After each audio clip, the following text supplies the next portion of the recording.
Selamat menyaksikan. Halo semuanya, jadi saya akan menjelaskan tentang replikasi DNA. Definisi replikasi. Replikasi DNA adalah proses perbanyakan bahan genetik. Replikasi bahan genetik dapat dikatakan sebagai proses yang mengawali pertumbuhan sel. Meskipun sebenarnya pertumbuhan bukan sesuatu resultan banyak proses yang saling berkaitan satu sama lain.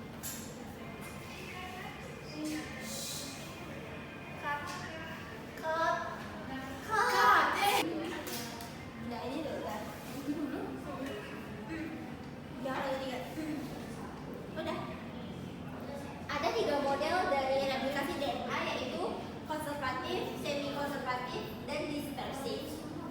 Yang konservatif itu ada 3 hipotesisnya. Yang konservatif itu sepasang DNA turunan atau anak akan memiliki unta yang membawa penuh DNA induk, dan sepasang DNA turunan akan memperoleh sepasang unta yang baru. Lalu yang kedua, yang semi-konservatif, 2 pasang unta yang DNA turunan akan membawa masing-masing satu alat unta yang DNA induk. Lalu yang ketiga, dispersif, setiap unta DNA turunan memiliki fragmen-fragmen pendek dari unta DNA induk. Adalah gambaran dari proses replikasi DNA, yang dimana double helix ganda akan diurai menjadi rantai yang tunggal, yang dipisahkan oleh enzim helikase dengan bantuan topoisomerase yang ini.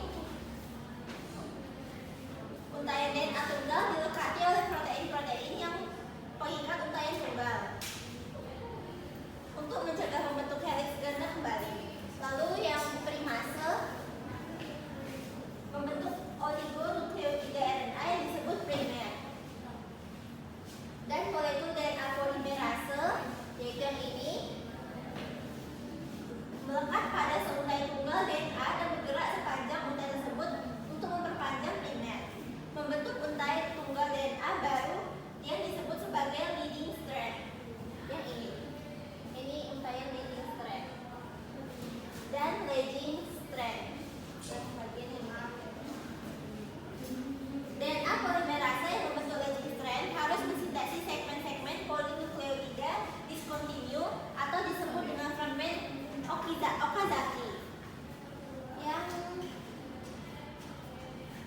Okazaki. Lalu enzim DNA ligase yang ini yang warna biru, kemudian menyambung potongan-potongan lagging strand tersebut. Baik, selanjutnya ini adalah DNA replikasi. Nah, di sini gambar tersebut menunjukkan proses replikasi DNA yang merupakan proses penting di mana DNA mengandalkan diri sehingga setiap sel baru memiliki salinan yang identik dari DNA. Berikut adalah penjelasan tentang berbagai komponen yang ditunjukkan pada gambar. Yang replikasi itu berfungsi untuk membuka pilaran ganda DNA, menciptakan apa yang disebut replikasi protein. Terus yang single strand DNA, protein ini mengikat untai DNA tunggal yang baru saja dipisahkan oleh helikase untuk mencegahnya kembali membentuk struktur berpilin ganda. Selanjutnya RNA primer, yaitu fragmen pendek RNA yang disintesis oleh primase dan menyediakan titik awal dari DNA polimerase untuk memulai sintesis DNA baru. Yang selanjutnya itu polimerase 3 dimer. Ini adalah enzim utama yang bertanggung jawab untuk sintesis DNA baru dengan menambahkan nukleotida sesuai dengan urutan pada untaian DNA tempat. Yang ke-6 itu klem, yaitu protein ini membantu menahan DNA polimerase 3 pada tempatnya selama sintesis DNA. Yang ke-7 itu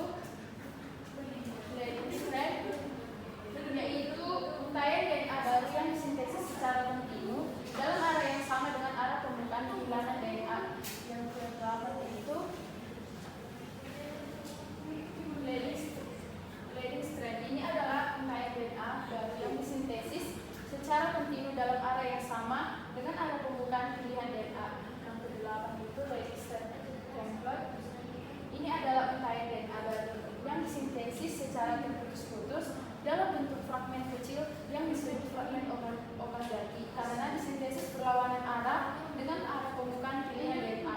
Yang kesembilan itu Okazaki fragmen. Segmen-segmen pendek DNA yang disintesis pada untai lagi. Yang ke-10 itu polimerase 1 itu enzim ini menggantikan DNA primer dengan DNA fragmen Okazaki. Yang terakhir ligase, yaitu enzim ini menyambungkan fragmen-fragmen Okazaki untuk membentuk untai DNA yang pembina. Selanjutnya inisiasi. DNA dalam sel-sel eukariotik memiliki ASCS atau autonomously replicating sequence yang berperan sebagai asal muasal replikasi dan mereka saling berlawanan dari asal bakteri atau organisme. ASCS terdiri dari 11 pasangan landasan rentetan tambah 2 atau 3 rentetan nukleotida pendek tambahan dengan 100 hingga 12 pasangan landasan sepanjang area DNA. Grup utama dari 6 protein secara kolektif dikenal sebagai ORC atau Origin Recombination Complex. Mengikat asal muasal replikasi, menandai replikasi DNA dengan tepat saat waktu yang sesuai melalui siklus sel. Pengenalan siklus awal replikasi oleh sel-sel komponen polimerase DNA yang dihasilkan oleh gen DNA. Selanjutnya, terbentuknya garpu replikasi. Garpu replikasi atau cadangan replikasi ialah struktur yang terbentuk ketika DNA bereplikasi. Garpu replikasi ini dibentuk akibat enzim helikase yang memutuskan ikatan-ikatan hidrogen yang menyatukan kedua untaian DNA, membuat terbukanya untaian ganda tersebut menjadi 2 cabang yang masing-masing terdiri dari sebuah untaian tunggal DNA. Masing-masing cabang tersebut menjadi cetakan untuk pembentukan 2 untaian DNA baru berdasarkan urutan nukleotida komplementernya. DNA polimerase membentuk untaian DNA baru dengan memperpanjang oligonukleotida atau RNA untuk dibentuk oleh enzim primase yang disebut primer. Pembentukan leading strand atau leading strand. Pada replikasi DNA, untaian pengawal atau leading strand ialah untaian DNA disintesis dengan arah 5-3 secara berkesinambungan. Pada untaian ini, DNA polimerase mampu membentuk DNA menggunakan ujung 3 OH beban dari sebuah primer RNA dan sintesis DNA berlangsung secara berkesinambungan searah dengan arah pergerakan garpu replikasi. Selanjutnya itu leading strand, ialah untaian DNA yang terletak pada sisi yang berseberangan dengan leading strand pada garpu replikasi. Untaian ini disintesis dalam segmen-segmen yang disebut fragmen Okazaki. Panjang fragmen Okazaki mencapai 2000 nukleotides panjang dalam sel-sel bakteria dan sekitar 200 panjang nukleotides dalam sel-sel eukariotik. Pada untaian ini, primase membentuk primer RNA. DNA polimerase dengan demikian dapat menggunakan gugus OH3 bebas dari primase RNA tersebut untuk mensintesis DNA dengan arah 5-3. Nah, yang terakhir itu modifikasi post-replikasi DNA. Setelah DNA direplikasi, 2 helai tersintesis terbaru dipasangkan ke modifikasi enzimatik. Perubahan-perubahan ini biasanya melibatkan penambahan molekul-molekul tertentu untuk mengkhususkan titik sepanjang Hedges ganda. Saya akan menjelaskan mengenai fase amitosis atau pembelahan biner. Apa itu amitosis? Amitosis itu disebut juga dengan pembelahan sel secara langsung atau disebut dengan pembelahan biner. Pembelahan biner merupakan proses pembelahan dari satu sel menjadi 2 bagian sel tanpa melalui fase-fase atau tahap-tahap pembelahan sel.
pembatas antara kedua bagian sel ini.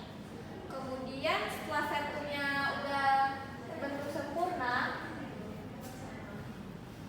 akan membentuk dua sel bagian baru. Ini dua bagian selnya yang mempunyai sifat yang sama atau identik. Jadi saya akan menjelaskan tentang pembelahan mitosis, di mana kita tahu ada dua jenis pembelahan. Yang pertama ada mitosis, yang kedua ada meiosis. Yang pertama ini saya akan menjelaskan tentang mitosis. Pada fase ini terjadi pembelahan sel menjadi dua. Yang pertama, di mana kromosom juga terpisah menjadi dua bagian ke bagian sel yang baru. Kita tahu ada tahapan pada mitosis, ada 5. Yang pertama itu ada profase, yang kedua prometafase, yang ketiga metafase, yang keempat ada anafase, dan diakhiri dengan yang kelima itu telofase. Mari kita bahas tentang yang pertama itu tahapan profase. Next. Di mana profase pada tahap ini nukleus menghilang dan benang-benang kromatin sudah terkondensasi menjadi dua. Setiap kromosom terduplikasi menjadi dua kromatin identik yang tersambung pada sentromernya, di mana kita dapat melihat benang kromatin tersambung dengan di mana dia sentromernya. Selanjutnya, sepanjang somikromen lengannya oleh terkohesi gelembung yang terdiri atas sentrosom dan mikrotubulus dimulai terbentuk sentrosom. Sentrosom bergerak saling menjauh dan didorong oleh mikrotubulus yang memanjang di sekitarnya. Selanjutnya, kedua itu tahap prometafase, di mana pada fase ini selaput nukleus berfragmentasi dan mikrotubulus yang menjulur dari sentrosom dapat memasuki wilayah nukleus. Kita bisa melihatnya, dan juga di wilayah nukleus kromosom semakin terkondensasi dan masing-masing kromatin ini memiliki kinetopor yaitu struktur protein yang terletak pada sentromer, dan beberapa mikrotubulus ada yang melekat pada sentromer. Dan ini disebut dengan mikrotubulus sinetron. Inilah yang menarik kromosom, sedangkan mikrotubulus ion konektor dapat berinteraksi dengan sejenisnya dan dari kutub seberang dan menjadi berseberangan, jadi semua mikrotubulusnya dapat dipasangkan. Kita dapat melihat gambarnya. Selanjutnya, pada tahap metafase. Pada tahap metafase berlangsung selama 20 menit. Pada fase ini sentrosom berada pada kutub berseberangan kromosom berjajar pada lempeng metafase. Kita dapat melihat mereka berjajar pada lempeng metafase. Berbeda dengan kutub berseberangan kromosom bersejajar pada lempeng metafase, jadi di tengah-tengah gitu. Kita dapat melihat ya, sentrosomnya berada di tengah-tengah. Selanjutnya, tahap yang keempat itu ada anafase, di mana tahapan ini yang paling pendek loh guys.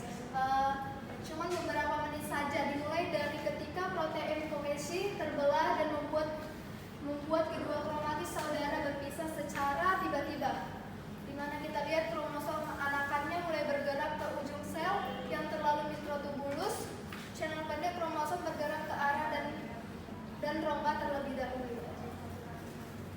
Selanjutnya, tahapan yang terakhir yaitu tahapan telofase, di mana pada tahap ini nukleus anakan terbentuk dalam sel muncul dari fragmen selaput. Kita lihat ya, di mana dua sel muncul dari fragmen selaput. Nukleus muncul kembali, kromosom menjadi kurang terkondensasi. Akhirnya guys, terakhir di siklus sel itu yaitu sitoplasma, yaitu pembelahan sitoplasma biasanya berlangsung pada saat akhir kalofase sehingga kedua sel anak muncul tak lama setelah mitosis berakhir. Pada sel hewan yang menjadi dua proses terakhir, sel-sel anakan yang barunya sendiri akan terjadi sampai makhluk hidup yang bersangkutan mengalami kematian. Sekian dari penjelasan saya, terima kasih. Selanjutnya saya akan menjelaskan tentang tahapan dari fase-fase meiosis, yaitu fase yang dimana hanya terjadi pada sel kelamin atau bekas sperma pada laki-laki dan juga sel telur pada perempuan. Pembelahan meiosis ini memiliki dua kromosom sel induk dan sel anak yang tidak sama karena terjadi pembelahan meiosis secara dua kali. Pembelahan sel meiosis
Thank you.